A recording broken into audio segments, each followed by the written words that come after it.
আসসালামু আলাইকুম রহমতুল্লাহি ওবারাকাতুহু। হিন্দু ভাই বোনদের প্রতি আদাব, অন্য অন্য জাতির প্রতি আন্তরিক ধন্যবাদ।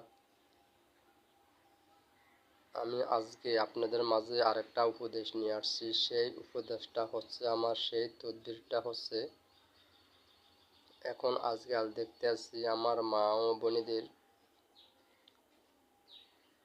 জাতি উপজাতি, হিন্দু মুসলিম বৌদ্ধ খ্রিস্টান সবার ক্ষেত্রে আমি বলতে আছি, এখন আজকাল দেখতে আসি আমার মা ও বোনেদের অনেক সময় বাচ্চা নষ্ট হয়ে যায়।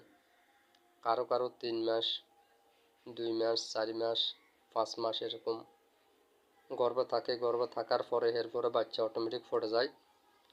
কারো কারো 7 মাস হয়, এরপরে বাচ্চা অপূরণ হয়ে দুনিয়াতে আসে, এরপরে 2-1 দিন থাকে মারা যায়। কারো 8 মাস হয়ে অপূরণ হয়ে আসে, এরপরে দুনিয়াতে আসে 2-4-5 দিন থাকে বা 1 দিন থাকে, এরপরে মারা যায়। এরকম এখন অ্যাভেলেবেল দেখতে আছি আমি। অনেক সময় দেখা যায় যাচ্ছে বাচ্চা প্রতিবন্ধী হয়ে আসে, বা কারো কোনো বাচ্চার চোখ নাই, চোখ অন্ধ। কোনো বাচ্চা দেখা যায় যাচ্ছে দুনিয়াতে আসার পর বোবা।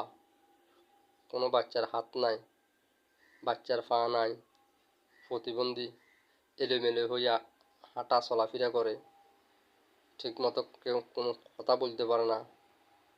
এরকম অ্যাভেলেবেল হইতে আছে এখন প্রতিটা এলাকায় এলাকায় দেখতে আছি, এবং বিভিন্ন দেশের মাধ্যমে প্রত্যেকটা দেশে দেশে এই রোগীগুলো অনেক।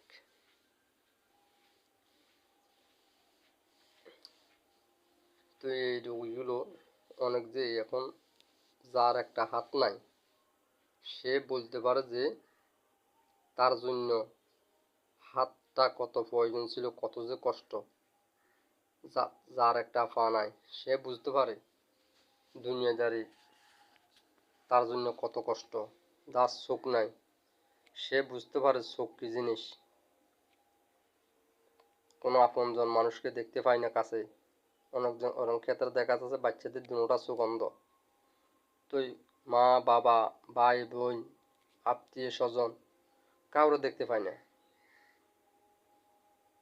তো তার জন্য কত অজন অসহায় এই দুনিয়ার মাঝে, একমাত্র আল্লাহ পাক রব্বুল আলামিন জানে তার জন্য সে কত অসহায় জেনে দুনিয়ায়।